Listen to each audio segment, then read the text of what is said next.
So hi to everyone on YouTube and in the room alike. A huge thank you for coming along to what promises to be a really special evening at Sabotage Reviews and the Saboteur Awards Festival proper. We are so happy to be able to bring the Mum Poem Press along as part of our festival programme.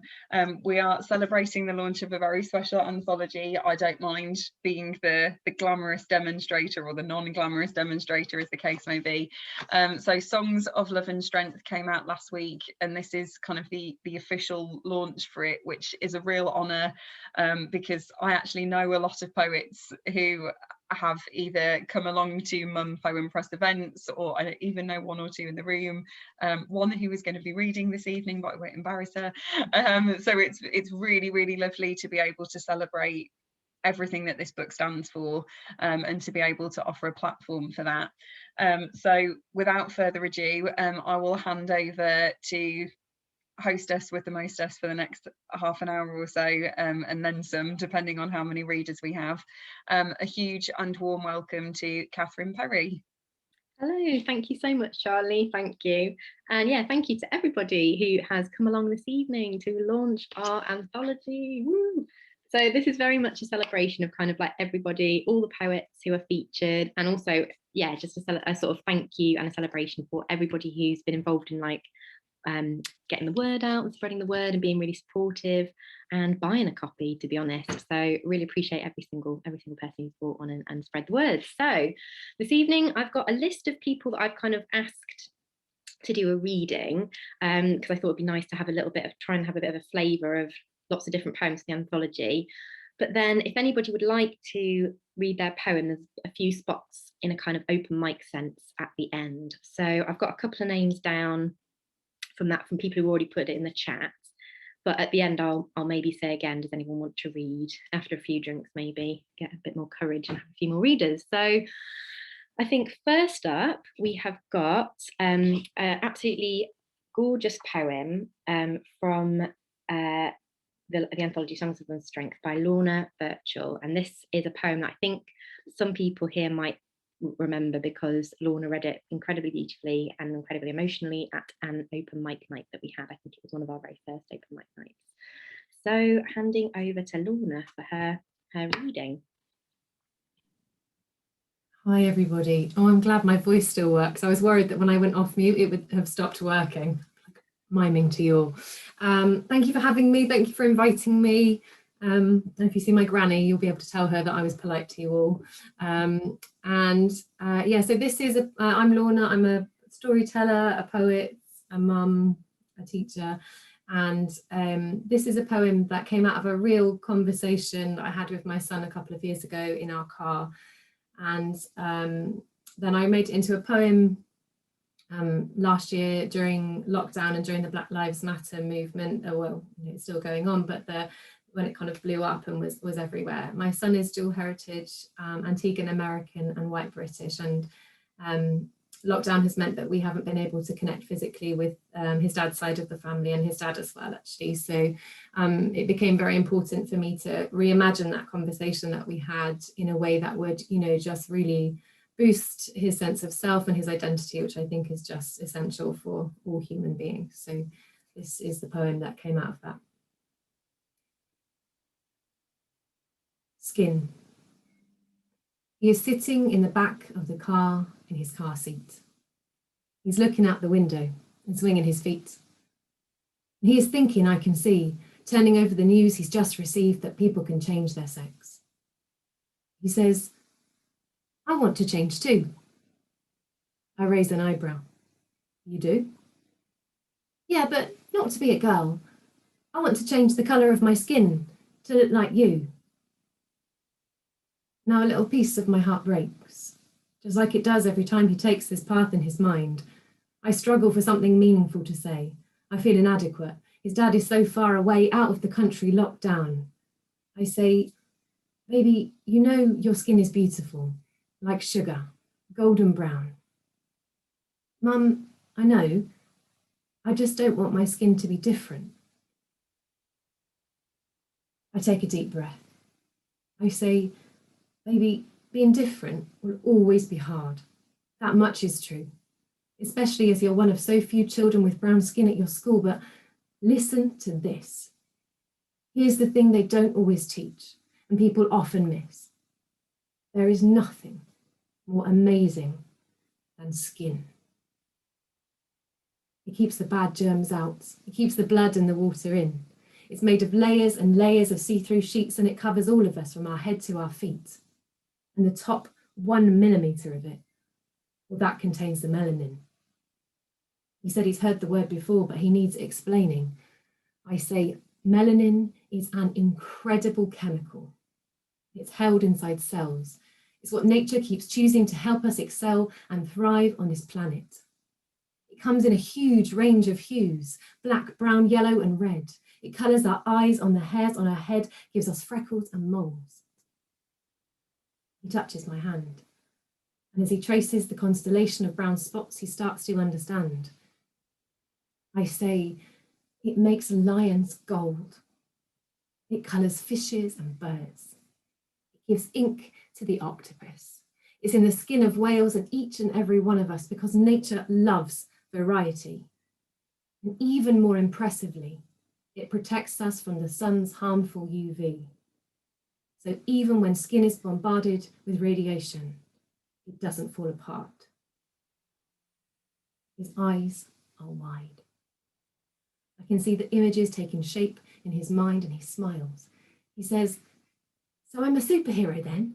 My skin is my shield?" That's right.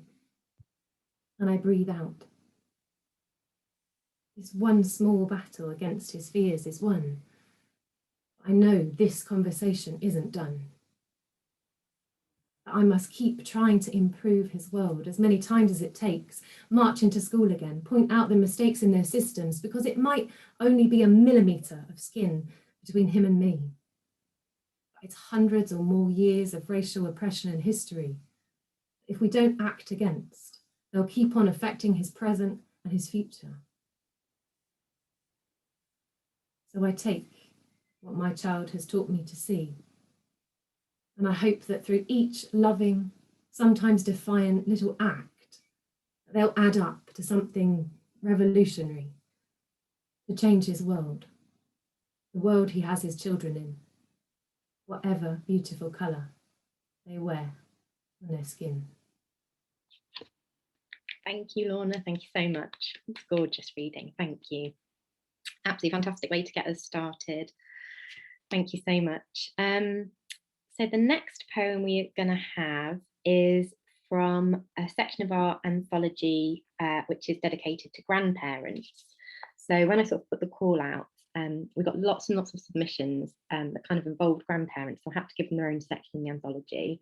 Some of them were written by grandparents, kind of from their perspective, and others, we had quite a lot of poems written about when people became mothers. They kind of wrote about their own mum, and my mum is here on the call today.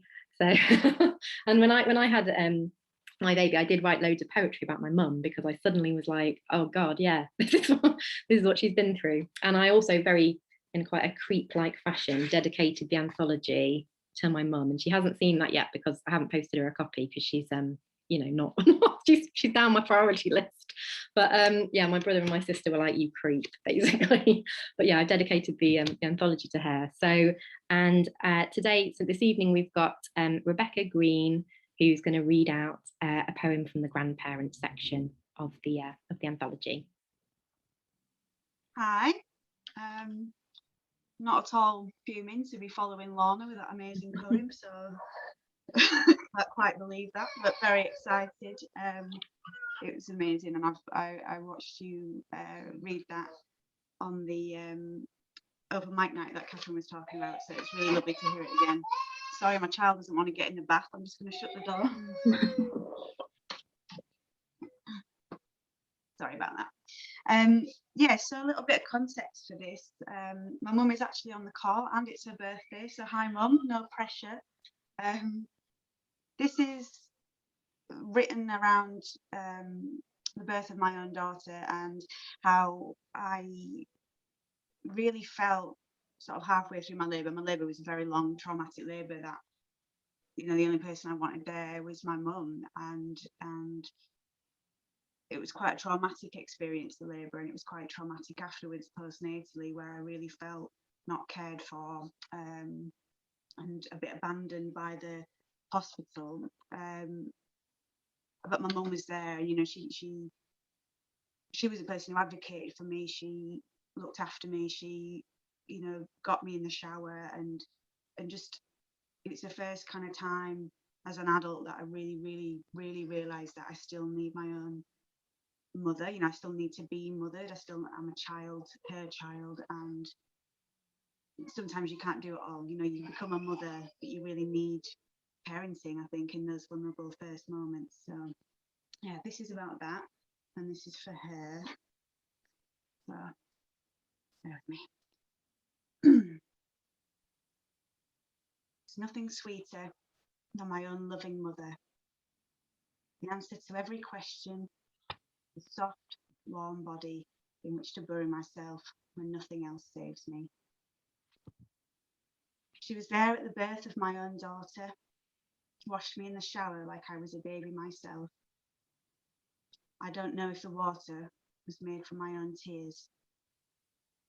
Mama, my bones, my heart, my blood, I see her in every good thing. Rely on her judgment, and I hold her up to the light and I praise her. I carry her in the enamel of my teeth. My teeth, a web of bones in my aching feet. All of it a gift, a passing of the baton as we both walk the path of motherhood. Her love doubling for my own child. My need for her only grows greater. Thank you. Thanks, Lorna. And happy birthday. Thanks, Lorna. Thanks, Becca. Sorry.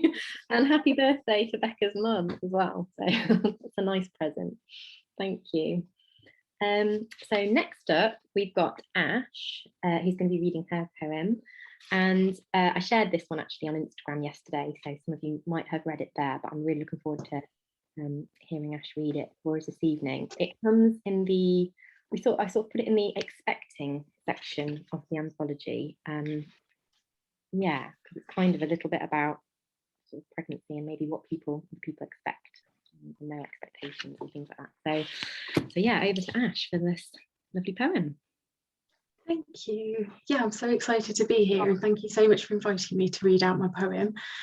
Yeah, my name's Ash, and I'm a student midwife in my first year, so fresh out the box, or coming to the end of my first year actually, which is terrifying. And this is the first poem I've ever had published, which is really exciting. Thank you. Yeah, and this poem is about the fact that I am a parent, I am a gender, and I'm trans, and this is what this poem's about, is about kind of birthing a baby when you don't identify as a mum. The poem's called Mumper, by the way. Mother, yet another identity that's just not me. A misnomer for this baby grower who's over being proud owner of this swollen vulva, breasts and areola that blinds beholders in perpetual gender comas to assume that I'm a mum. Disclosure, I'm not. Let's pick this over. Gender is a swelling sweep of masculine, feminine, in between, set aparts, not just boy-girl as society imparts, a rainbow vortex symphony of ego, self-fueled honesty. I too bowed out of binaries and declared that I had none. Hence, you see, the problem posed by mum. Board names honour flowers, pastel colours, precious stones, gift bags passed down mummy before my first was even born. Antenatal means maternal, challenging that question universal. Am I really so abnormal? So who am I now? The distressed unrest of breast, not chest, is best. Mum, not me, knows best. And depressed, compressed, and tensely stressed as my forename and former names are dumped. So how's mum doing? I will not permit dysphoria, despite voices and torn clitoria, to dampen my euphoria of growing, pushing, feeding, guiding my little people, my radiant souls who call me Mumper. A portmanteau of their creation, because at ages 2 and 3, their communication and empathy already eclipse those two-tone expectations in which past generations are steeped. They know that I'm their parent. and that is sheer perfection for me. Thank you so much, Ash. That was gorgeous, thank you, brilliant. So next up we have a poem from our section of the anthology on birth. So yeah, it's quite a tricky one to try and capture the whole of everyone's sort of different experiences of birth in a few poems in the anthology. But this is one that really I absolutely love, and it sort of landed in my inbox. And it's actually one that we published in the self-care zine. There are very few poems that are published across more than one of our publications, but this is one of them, and yeah, I really love it. So over to Tara for this one. Hi. Yeah, thank you so much for having me. It's so lovely to be part of this anthology and in this event. This is my poem Stitches, and it's based on an NCT conversation, a conversation we've had quite some time after birth. I think a few of us had traumatic births. Stitches. Susan says they fucked up her stitches. I have an extra hole, she bellows, in my vagina. We all laugh and continue to compare episiotomy stories. This is not what we were promised when we did our active birth class. This is not what Susan expected when she practiced hypnobirthing religiously. This is not what we were aiming at when the lady in the red bikini on One Born Every Minute gave birth immaculately without a murmur. Thank you.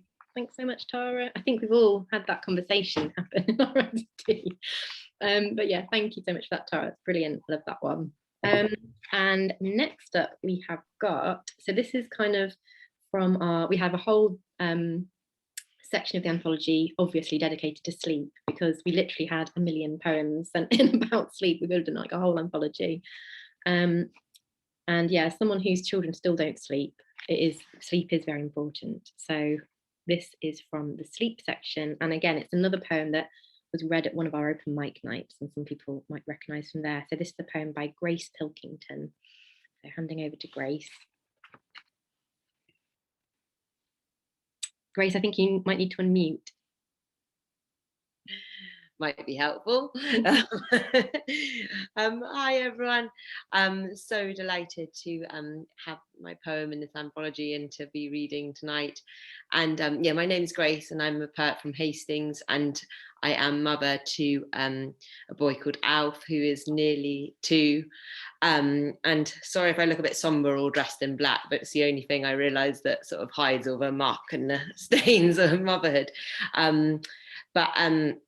Yeah, so it's been one of those weeks where Alf is teething and he's got a cold. So although I actually wrote this poem, you know, in the first few months of his life, I feel that I can, you know, read it from quite an honest place now. So this is called I Thought That Was Tiring. I thought being a teenager was tiring. Angsty in tiny panties, snogging in pantries, pay-as-you-go phone on loan from mum, and mouthful of hullabaloo bubblegum, cheap perfume, Charley deodorant, Ms. Cosmos, staring at armpits, waiting for the occasional hair to grow, smoking Marlboros without inhaling, attempting school exams and failing, angry diary entries and dramatic love letters to teenage boys, interested only in weed and the odd computer game. Each week, the declaration of love addressed to a different lad's name, disappointment, depression on the rejection of each confession, then the desperate suppression of feelings, hours spent sleepless, staring at ceilings, absurdly self-obsessed, crushingly insecure, the constant feeling that I couldn't take anymore. I thought that was tiring. I thought my first job was tiring. After 3 lazy years at uni, I was tied to a desk, desperate for approval, eager to please and terrified of approval, stuck in the web of lies formed in my CV disguise, GCSE French forged as fluency, late nights in the office quickly turned to later nights spending cash newly earned, chasing around my first love. He was older and angry, trying to prove that I was rageful and worthy, candle burning at all ends, seeking scurvy, mac and cheese for lunch and an afternoon apple, Matt pass out when nobody was about, stinking of booze, dehydrated and fixated on bed, but on leaving the office, going for a few drinks instead. A vicious circle of contortion and exhaustion, ignoring all bodily signs to take caution. I thought that was tiring. Feeding, burping, jiggling, playing, watching every move and swaying, panicked, anxious, or in utter bliss, Googling, what's that, what's this, up, down, up, and down again. Take a deep breath and count to 10, 2 a.m, 4 a.m, 6 a.m, and then awake. That's it. The night has gone. The day is even more full on. Nappy change breast, nappy change breast, nappy change breast, or unable to move as someone is sleeping on my chest. All plans out the window, going nowhere fast, leaving the house now the most momentous task, high on adrenaline and purpose, or tearful, scared and morose. If not feeding or assisting in napping and crapping, I'm in a state, marching about and flapping. I have no control over time. It's not something I own, and nor are my arms. They're too weak, I moan. As they get caught in awkward positions and go dead from weight, I arrive at everything, a milk-drenched zombie who's horribly late. He's either in a sling attached to my boob or rocking in my arms while I try desperately to keep him happy and calm, dabbing my nipple as it squirts milk everywhere or trying to remove curdled spit up from my hair. I spent hours staring at his minuscule hands and feet or bouncing on the spot to get him to sleep. But one thing is for sure. I do not really sleep anymore. My mouth is filled with ulcers and my eyes with styes. And I realize all those times I thought I was tired from merely staying up late, that wasn't anything at all. I knew rest was coming. It only ever lasted a night or two and would eventually end in sleep. That I always knew. No, I wasn't tired then. Now I am tired. Now I am tired. Thank you. Thank you, Grace. That's such an amazing reading. Yeah, you can read it like incredibly. Thank you. Fantastic. Thank you so much. And so next up we have got a gorgeous poem from our growing section of the anthology. So this is from Eleanor Shaw. Yeah, it's going to be a bit of a change of pace. I'm just going to bring you all down. I hilariously had a cider, which I never normally do, so if I burp horrendously in the middle, just bury me, you know, where I fall. I used to live in Bristol and I found it quite a difficult place to live. Don't tell the Bristol Massive that, but it wasn't my fave. But one of the things that I really loved was taking my kids swimming, which I know you're not supposed to love, but it was a real place of reflection for me. And little did I know when I wrote this that we wouldn't be able to go swimming for more than a year because of lockdown. So yeah, it possibly means even more to me now than it did when I wrote it. It's called On Swimming Pools because I couldn't think of what to call it. Standing aloft while your vertebrae pop your water wings, I watch them flex from the concrete gods above. There seems so little here to value at first. Cavernous warehouse ceiling holding false aquamarine sea. Tides of grime on the 80s tiled floor. But within these sweltering breeze block walls, you have become yourself. Body so far from the slumping softness of babyhood. Still more part of me than solo being when we first slipped into the cool waters.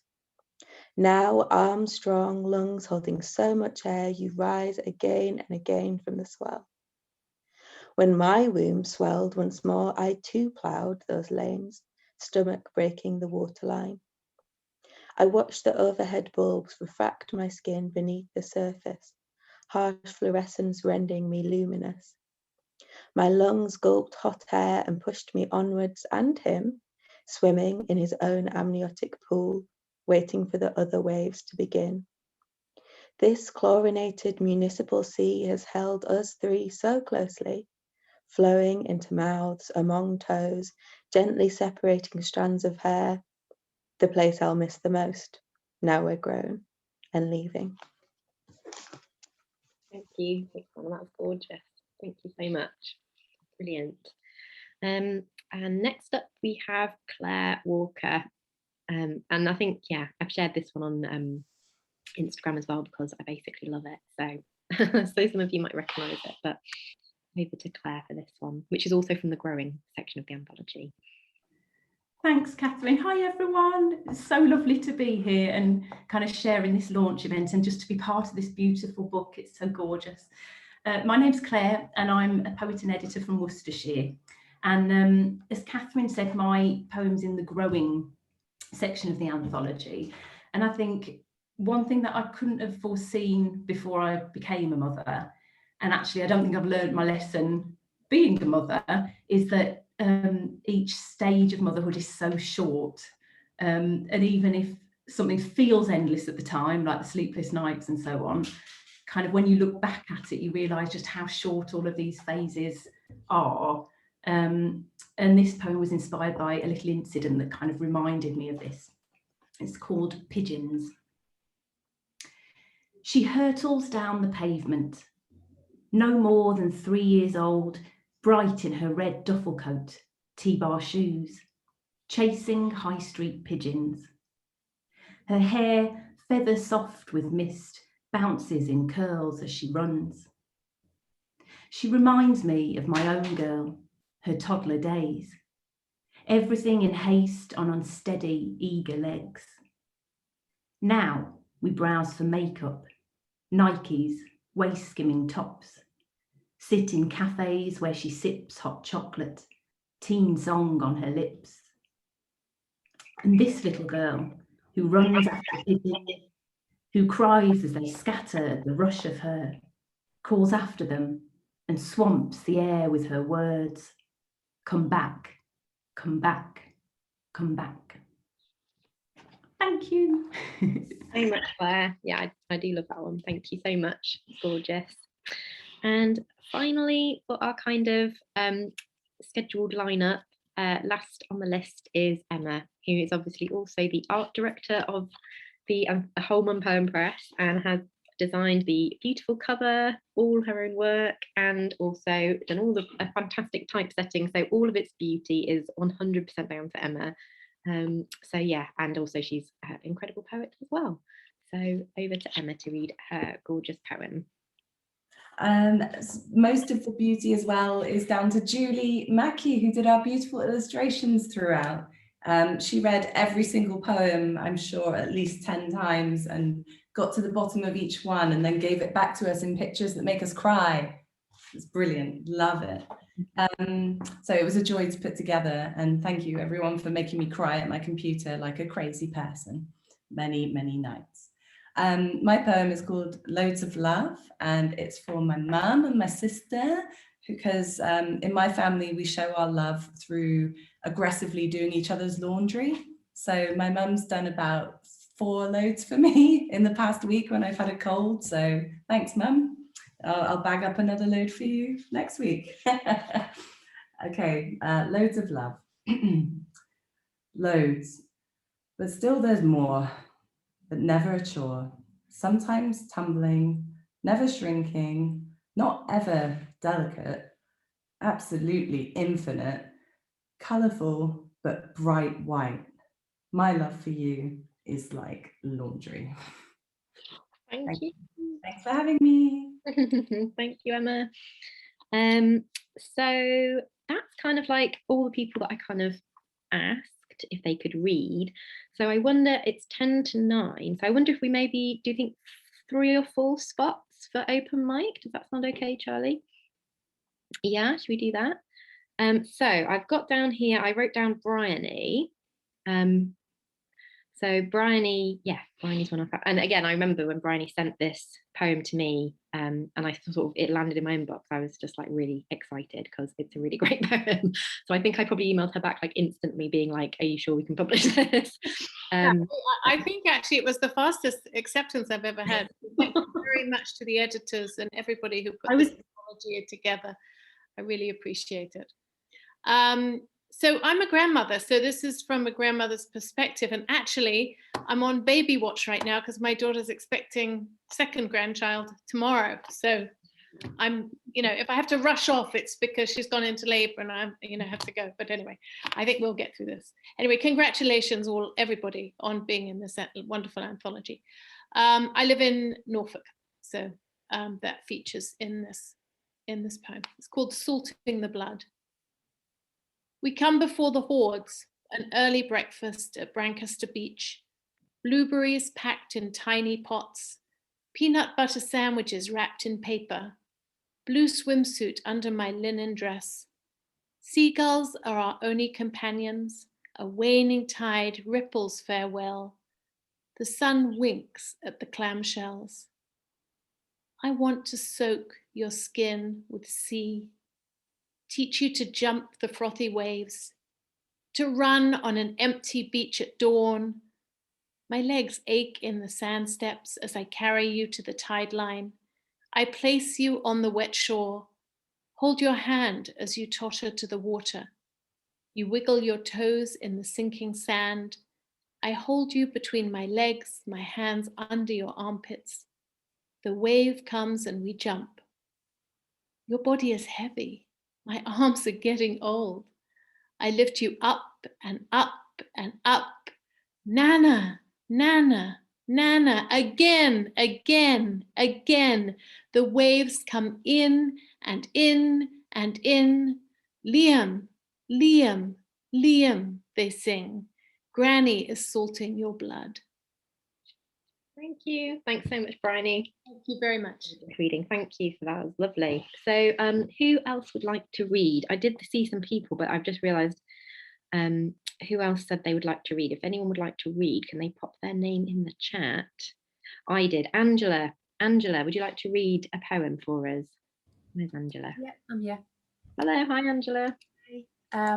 So mine is a bit of a different poem from the ones that we've covered, but following on from the last open mic night we did, this poem is the title of the book that I'm hoping to get published in October. So I'm gonna share this one, and it's called Not Just a Statistic. I am not just a statistic. I am not just the 1 in 4. Yes, I have lost my baby, but I am also something more. I may be a mother without a child who has no one to which she can turn. I was a mother to a baby who I couldn't carry to term. I don't have a child I can hold, but I have a loss over which I will cry. And although my baby has gone, I will never know a reason why. I am not just a statistic. I am not just the 1 in 5. Yes, I lost my baby. And yes, I've a child who's alive. But I will still grieve my loss, for that was a loved and wanted child. They were a brother or a sister. They were my baby that died. And although one child is still living, I will mourn the one who is gone. They will be forever loved, and their memory will always live on. I am not just a statistic. I am not just the 1 in 100. Yes, I have lost many babies, the reason why I have often wondered. I may have a child who is living, but I have many who have died. I never got to know any of them. There are many tears I have cried. No matter how many have come before, each loss is a loss on its own. Each pregnancy that didn't continue is a baby that didn't grow. So I don't want to see the numbers. I know I have lost my child, and I have seen it in others, in the hurt that they have tried to hide. So please, when you see the numbers, remember the people they represent are real. Numbers are just statistics, not the pain that we conceal. And when you see the figures, remember your sister or mother or friend. They are more than a number, and this taboo, it has to end. So please don't think just in numbers, because nothing is ever simplistic. We are grieving families, hidden behind the statistics. Thank you. Thank you so much for sharing that, Angela. Thank you. And that's actually not in the anthology, so if you'd like to read more of Angela's poetry, then we'll have to keep a lookout for poetry book coming in October. So thank you so much for reading, Angela. Yeah, lots of lovely comments in the chat about that one. And next up, I wrote down Zoe. Is Zoe anywhere? Oh, hello, Zoe. Would you like to read your poem? Did you? I think you said you would like to. Sorry if I didn't. I think you did. I did. Upside down. So my daughter is just turned 8, and this one's about her. And Zoe, can I just point out that yours is the one, you've got an illustration, I think. So your poem's Plaiting Rapunzel's Hair, isn't it? I Yes. think. So that's the one that Julie. So if you look at the page, I think it should be on page 130. There's a gorgeous illustration of, I think that's your poem. So Plaiting Rapunzel's hair. I brush your tangles, grown so long now, not the wild baby curls, so tightly wound they barely bounced, tucked close round your ears. They tumble down your back, longer than they've ever been. I brush as you bounce on the balls of your feet, never still. I tease out each knot, brush to drown out my quiet thoughts. Brush, capture. I'm not quite ready to let you go yet. I brush again, slick out the tiny tangles, brush in the shine. Brush, capture, plait, slide in bobby pins. I never know which way up the smooth side should be. Coil and catch your curls, secure in place. Watch the wispy bits escape. Still my wild girl. Soon, I must teach you to brush your own hair. Thank you. Thank you, Zoe. Thank you. Loved hearing you read that. It's gorgeous. Thank you. And I think, have we got a time? Yeah, we've got time for a couple more, haven't we? So let's just see who else. Kirsty. I think I wrote Kirsty down. Did I write Kirsty down earlier? I wrote it somewhere. Kirsty. Is Kirsty here? Hello. Hi, Kirsty. I just want to say that your poem was so my Julie, who obviously helped me kind of edit the anthology. Your poem was one of her favourites from the anthology. That's lovely to know. Thank you. Really loved it. So yeah, just thought you'd like to know that. Thank you. Really so I wrote this poem back in I think it's 2015 in the middle of a night when I was very sleep deprived with my first daughter, and maybe in a bit of a dark place. But I've not ever read this aloud other than to my husband, so I'll see if I can do it justice. Monster. Why won't she sleep? Is it monsters under the bed? No, too little, too small in imagination yet for that. But I know one day she'll look up at me, small blue eyes pleading for reassurance in the middle of the night. Will you keep me safe from the monsters, Mummy? What will I tell her? My love, I've rocked you and held you, nursed you and sung to you, paced up and down mountains of resistance at 3 a.m. each night, borne the brunt of scratches and kicks and elbows in the throat, patted, placated, promised I'd stay with you night after night. And not once have there been monsters under the bed. But there have been nights I've wanted to walk away, to just not be a mummy anymore, to cry back at you, louder and longer, to shout, to scream, to leave you. So what will I tell her? Can I keep her safe from the monsters? Can I keep her safe from me? Thank you. That out. Thank you. Thank you. Yeah, I think that one's very relatable. Certainly relatable, I think. But also nobody really says that. Also, so I think that's really interesting poem for the anthology. Thank you. I love it. Yeah, so do we have anybody else? I'm really sorry that I haven't been very good at writing down names. I think we had Zoe, didn't we? And we had Brian, we had Angela, we had Kirsty. Was there anybody else? Me, Georgina. Hello, Georgina. Hello, Georgina. How are you doing? Hello. This is so lovely. I can't believe I'm part of this. So thank you so much. What an amazing evening as well. And you've almost made my kids impressed with me, which is almost impossible. My poem is called Cheese and Pickle, and it's a reference to the generation that seems to be getting more common of people who are sandwiched between elderly parents and very small children. My mum was sadly diagnosed with Alzheimer's the day before my third daughter was born. And for the first 3 years, I kind of looked after them both together, and it worked really well. And I really want to write more about the sort of positive sides of it, because from a sort of real nightmare diagnosis, we had a lot of fun and a lot of laughs, and my daughter had a best friend, which was Nanny. But I just wanted to write about making sense of it all. Anyway, I remember that day when I held onto your leg, trying to give comfort as they looked inside your head. I studied the patterns of your little blue veins. I pictured them as paintings or as tracks for tiny trains. Click, click, boom, click, on and on and on. Thunderous, oppressive. You were singing nonsense songs. Some days now you stare for hours at a time at the window, which explodes with coloured patterns through the grime. The flicker of the telly is reflected in the glass, and you cannot understand, but it somehow makes you laugh. My empty little mother, we are lost to one another.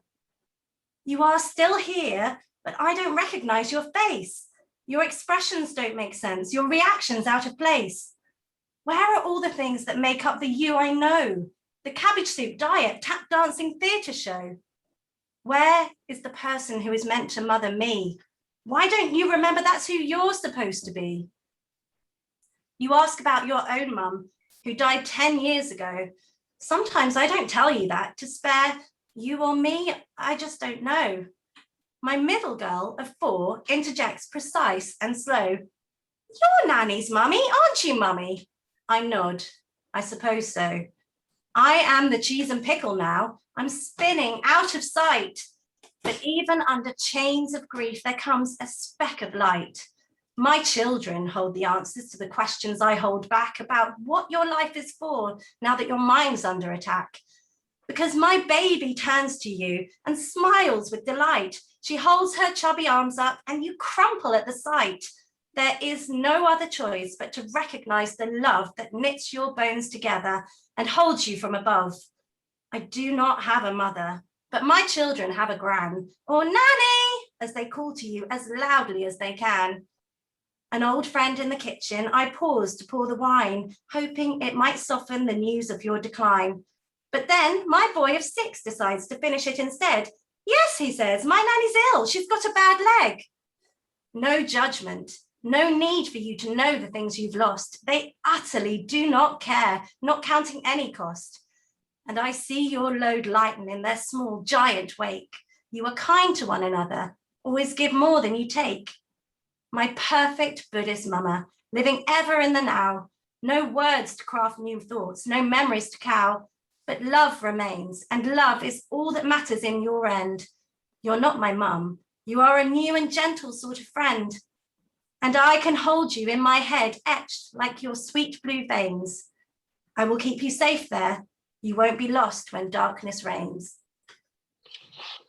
Thank you so much, Georgina. Gorgeous to hear you read that. Thank you. Yeah, it was lovely. I've got 3 more names down.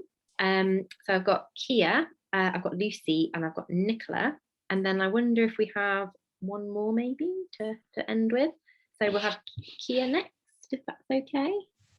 Hi, I am so unprepared for this. I'm in my dressing gown. I don't have any wine, and I plan on reading. So, yeah. This poem I'm going to read is published in Anthology, which I've actually just opened. I've got a 1-year-old daughter, and this was written when she was 4 months old, and it's in the sleep chapter. And I remember I was just, I was so tired, and I just had this urge just to write, and I didn't even know if it was going to make sense. And yeah, that's what I just submitted to the anthology. So it's called Energy. You're tired. I'm tired. You want to feed, I want to sleep. I want to put you down, but you won't let me. You cry, I cry. You smile, I smile. I'm exhausted, you're impatient. We connect and we are joined. You are me, and I am you. Thank you. Love that little poem. It's a gorgeous little poem. I love it. Thank you. And Lucy next up. Thank you. Hi. I'll just try and find my poem. Yeah, mine's called The Ring of Expectation, and it's about a long fertility journey which has had a lot of ups and downs. Are you pregnant yet? 4 simple words that struck fear into my heart and a lurch in my tummy every time I heard them. Those little glances from eyes to my belly, looking for any signs of a new life. This new life called marriage, aka wedded bliss, came with weighty expectations, not from my beloved, but from the outside world, our closest family and friends, and random strangers. We were honest, as most couples are, that a family was on the cards. We wanted a baby. Simple. From the moment we met, I knew that this was the man I wanted to have a baby with. What I didn't know, how can any of us know what the future holds, what lay ahead of us? The rocky road of infertility, spanning 15 tiring years. Thank you, Lucy. Thank you for that one. Thank you. Yeah. And I've got down Nicola, and Hi. then hello, hi Nicola. Hi Nicola. I'm here. Hello. Hello. Hi. Thank you. Love this. Well done, everybody. It's beautiful. I haven't read the whole thing yet because it only just arrived, but it's absolutely wonderful. So I thought I would read mine out tonight, which is in the love section at the back, and it's a really appropriate poem for the last couple of weeks because if you follow me on Instagram, you'll see my son broke his leg really badly in a bit of a freak accident at nursery. So we've been spending a lot of time in hospital, and I've taken time off to care for him, and it's been a real test of a mother's love over the last couple of weeks, day and night, constantly. So I thought it was appropriate to read. So it's called Heartstrings. These heartstrings upon which you pull are not strings at all. They are invisible bonds on this pulsating mass that we call a heart. They are fast-flowing rivers of senseless emotion, of love, of fear, of excitement, of future dreams. And they are arteries carrying pieces of you to me and veins carrying pieces of me to you. And they swish and swirl and intertwine around each other freely, binding me to you. One cannot live without the other. And every beat of this heart beats for both of us. And you wonder why, when I hear you cry, my heart aches to help you and I rush to your side. For it is as if I am crying myself. But when it is you, my darling, these heartstrings tug my own heart away and give pieces of it to you to heal. Thank you. Thanks so much, Nicola. Thank you. You read that? Yeah, I was totally reading hearing you read that. Yeah, gorgeous. Thanks. Yeah, fabulous. So I think that's everyone that I had on the list. If anyone wants to do one last poem, or is that we've got people. Catherine Hamilton, yes. Okay, let's do Catherine Hamilton, and then Nicola. Okay, that's great.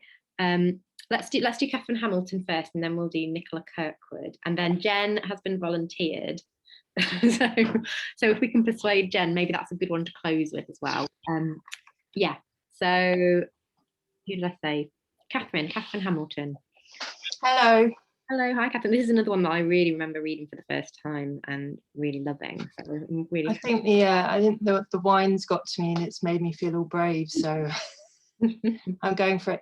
This poem is actually the first poem I ever sent into the Mum Poem Press, and it's sort of got everything rolling. And now I'm like writing poetry all the time. It's amazing. Right, I'll just get on with it. Babies sound like cats. I didn't notice the first time, so engrossed in my new love.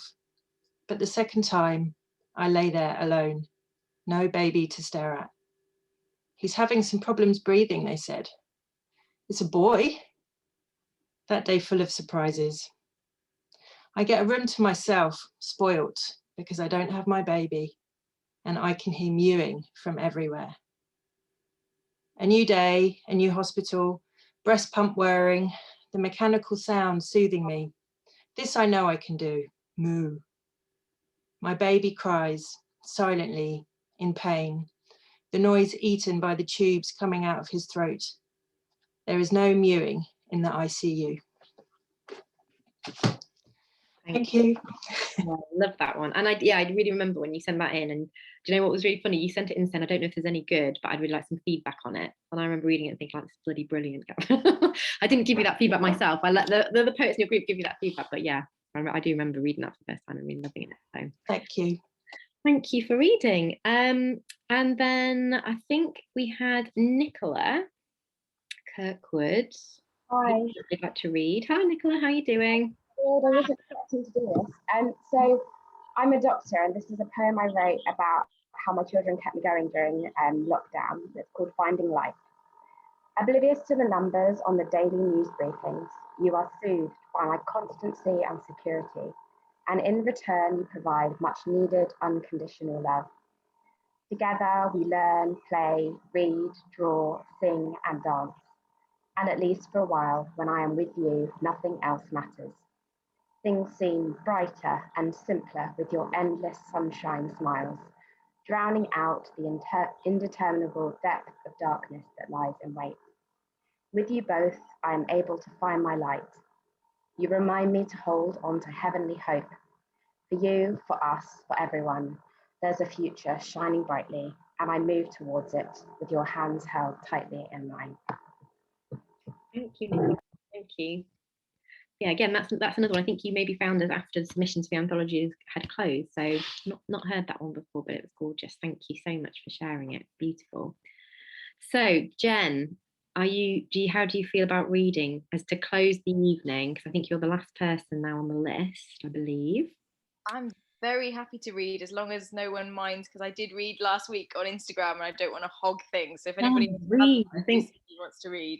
The Mum Pack Club has spoken. There's a chant, so we've got to go for it now. Okay, all right, I'm going for it. Hang on. Oh God, she says, having lost her page. What page number are you on? Okay, it's so lovely having the thing to hold on to and read from. It feels very, very special and sort of professional to be able to read it from an actual book. It's lovely. Okay, this was the first poem I ever managed to write about either of my children, and I submitted it it was a very early submission to the anthology, because I sort of saw it and pounced. So this is called Don't Buy Her Flowers. Don't buy her flowers, for there is already too much fragility between these walls, and it terrifies her. She is learning to swim in the moonlight and soft fog of these rooms, made suddenly unfamiliar with sleeplessness and the feathered cries of the new. She is building palaces from sofa cushions, rebuilding herself from buttered crusts and cold tea. She is exploring the sweet pain of her heart expanding, her ribcage more a cathedral of feeling than she ever thought possible. Don't buy her flowers, for as time stretches like treacle, she will be powerless to do anything but watch them die. As life contracts to the tiny curves and hollows of his face, his warm body, they will scatter pollen into the hearth like golden soot, their petals leached of colour, papyrus with nothing to say. Instead, show her the village of lanterns you've left blazing in your windows. Bring her star-crusted nights as a balm to her itching eyes. Let her feel the comforting weight and substance of all your little anchors. Neighbouring boats rocked by the same deep tide. Amazing. Yeah, love that one. Love it, love it. Thank you so much, Jen. That's a really gorgeous way to end the night. So I think that's the end of our poetry reading. So thank you so much to everybody who read. Incredibly brave of you, actually, especially as it's being recorded. I'll be sending it around in the newsletter. So yeah, thank you so much to everyone who read. It's always so gorgeous to hear you read your words. Catherine Hamilton, I forgot was being recorded. Sorry about that. Yeah. But then you'll see how brilliantly you read it. So that's a good thing. So yeah, that's the end of the open mic session of the evening. So I'm not sure if we've got any time for Q&A, but maybe one or two. Do you know, I really should have thought ahead to how much this event would affect me, because I think I drastically underestimated quite how beautiful the whole experience was going to be. And now I've been kind of slowly sipping along with my spritzer in the background, minding my own business, and now it's 9:15 and I just have all of the feelings all at once. This has been so special to sit in on, and I'm genuinely so delighted that we've been able to do this as part of Sabotage and that we've been able to record it. I'm not going to chunter on too much because it would be really lovely to be able to throw some questions into the room. I know that I have one kind of tucked away in my back pocket, so if anyone does have any questions, by all means please do feel free to pop them in the chat box and we will try and get to them before kind of time is up on the event. But my query then, Catherine, I know that you and I were having a little chat kind of before the event proper started about essentially social media and our social media presence and what our preferred platforms are and all that sort of thing. I have seen the anthology all over my Instagram feed and I am making no complaints about that whatsoever because the posts have been amazing. But the posts that I've seen have also been very positive, and I just wondered kind of what the general response to the anthology had been so far, kind of within the group but also outside of the group as well. Yeah, well, I think probably most of the posts have been people who are in the anthology, so maybe a little bit biased. but yeah, no, it's been like a really gorgeous. I think the thing is, I guess, about sort of starting something like Mum Poem Press is you kind of have to create your own noise in a way. So I feel like we've kind of done that because with everybody kind of posting about it and kind of letting other people know that it exists and that it's there. And yeah, I think the feedback we've had from it has been really lovely. And yeah, I think everyone's really pleased. I hope that, I don't know what people kind of expect when they hear like, oh, this is an anthology of poetry on motherhood written by, mums writing today, not necessarily all kind of like professional poets. I don't know what people's expectations of the book would be, but I kind of hope that it goes beyond what they might maybe think it might be. And I think the poems in it are kind of so extraordinary and so beautiful and so well crafted and so emotional and really touching and all those kind of wonderful things that the poems are. So I think people that have read it have been have really enjoyed it and kind of enjoyed the kind of variety that's in it as well, hopefully. So yeah, it's been a lovely kind of week on social media with everyone's copies arriving and sort of seeing the excitement that has sort of been from that. So yeah, it's been lovely. Do you find that it's been kind of a bit of a waterfall effect in that you've had kind of your personal wave of excitement, but then all of these kind of like shock waves as it's landed with various contributors and what's involved in the process? Yeah, what's also really nice to see actually is you can kind of see, I think, the waves because more people order it. So the best thing to do, I think, to promote a book is send people the copies of it, because I think more and more people get their copies, they kind of tell people about it or show people it, and then other people buy it. So actually you can really see those ripples with sort of more orders coming through, and that's really lovely to see. And that's definitely happened to us before, like with the self-care zine. Like when we published the self-care zine, which is like the first thing we tried to sell, I was like, oh, probably only like 100 copies. We'll probably sell like 100 copies. But like I could see people, and people would like message saying, I got sent a copy of this as a present. I'm now buying like 2 copies to send to my friends, sort of thing. And I think that's like such a nice endorsement of a book, that people who've been gifted it then think, oh yeah, this would make a really nice present, or I really want to give this to like my friend. Or so that's really nice to see. And yeah, that feels like a really nice endorsement of your work. I am actually going away after the Saboteur Awards because I frankly feel as though I may have earned it. So I'm having a couple of days away, and I've been trying really, really hard to keep my copy as like one of my going away books, but it has been on my desk, and every now and then I will think, oh, just one. Just one can't possibly hurt, and then one will become 2, and it's kind of the biscuit effect, when you open like a nice box of biscuits and you think, oh, I'm just going to pick that one because it looks really good, and then suddenly like the top layer is gone and you think, oh god, no, I'm going to have to disguise it by going down into the second layer. And it's just such a special and intimate anthology, but I don't know, there's something very unified and unifying about it, which is also really nice as well, which I suspect is probably a hook of the press as a whole, which makes it incredibly special. I don't think there have been any questions popped in the chat, unless everybody would ask me. I feel like everyone that's sort of asked me their questions in like day-to-day life, maybe. I mean, people might be frantically wondering what's next, but as someone who has had work published, I know that sometimes it's the worst question to ask someone. I love that question, because I'm really bad for like as soon as one thing's finished, I'm like, I can't help myself accidentally planning. Wonderful. Catherine, what's next? So we opened submissions for the next 2 issues of Mum Poet Club zine, and we did that on Monday. So we've got 2 issues lined up. One is going to be, the next one is going to be issue 4. We're going to release it for National Poetry Day. The theme of National Poetry Day is choices. So when I saw that, I was like, oh, we have to do a Mum Poet Club zine with poetry about choices, because I don't know, I think there's quite a lot to say, or a lot is said, I think, about mothers' choices. So this is like our kind of like time to to have our say on it. And that's going to be guest edited by Liz Berry. So that's really exciting. Yeah, so that's really brilliant. She's really keen to do that. So that's really exciting. Looking forward to seeing which sort of poems she chooses. Really exciting. And then the next, we've got another issue planned.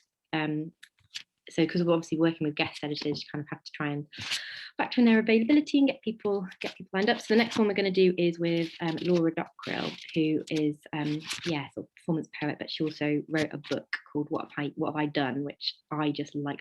I completely love that book. So I basically just asked her to be a guest editor because I love her. So, and she said yes, she's really keen. She suffered with postpartum psychosis after having a baby, and sort of wrote this amazing memoir about it. And she's going to be our guest editor of our 5th issue, and that's kind of going to take us up to Christmas. But even today I was like, oh, I did say to Emma, if I say we're going to do anything else, please stop me. But I was like, we should do some sort of Mum Poem Press annual, because I feel like we've got to include loads of poems that have been like, you know, poems from we did some January prompts. I was like, oh, we should include some of those amazing poems that were in January prompts. The Valentine's Day zines, some of those should be in a book. And I was like, oh, we should put like the haiku project in. And so I was like, oh, maybe we should just do that. But I haven't run that past Emma yet. So yeah, exactly. Because Emma's basically the one that has to put it all together, and it's like a lot of work for Emma. So yeah, that isn't. And I was like, oh, we could have activities and like things to do in the new year, and it could be like a Christmas present. Like, and I basically thought that because I bought a secondhand Lego annual on like Saturday for my son, and I was like, we should do a Mum Poem Press annual, to kind of like publish some of the amazing stuff that's been written this year by Mum Poet Club. But I know that is not an idea. It's just a thought, an unauthorized thought. Things then. Yeah, exactly. Just one or two things. Yeah. Exactly. I am sure that we will be back here this time next year hosting another launch for another something entirely. And it will be as moving and as poignant as this evening has been. Before I spill into my second spritzer, I will say a huge thank you to everyone who's read this evening, particularly those of you who said, yeah, I'll give it a go, because it is terrifying whether you do it 200 times or 20 times, or whether this is your first time reading to a Zoom room. So thank you to everyone who has shared. Catherine, thank you for bringing the Mum Poem Press to the Saboteur Awards. It's been having us. Thank you so much. Utter joy, yeah, an utter joy, honestly. So it's been really, really wonderful to have you. The YouTube recording, how strange that we will have time traveled, because obviously this is going on YouTube, but the YouTube recording will be available later this evening. Perhaps should have paused the recording before saying that, because obviously people will be watching this back on YouTube. Oh my God, it's like recording inception. So a huge thank you to everyone. The YouTube recording will be available shortly. Please do take the greatest care. Keep writing, whether you are a seasoned professional or whether this is your first run at writing poetry, because it's a beautiful way of communicating things. And I think anthologies like this one just speak volumes to that. Do take care, everyone. Do keep in touch with Sabotage, because it would be lovely to see what happens next. and I'm sure that we will all see each other at one thing or another again soon. So thank you so much, Catherine. It's been lovely. It's been lovely to have everyone here. And thank you so much to everyone for coming along and yeah, making it such a lovely evening with everybody. So yeah, thank you so much. It's gorgeous. And thank you. Thanks all. Take care for now. Bye. Thank you. Bye.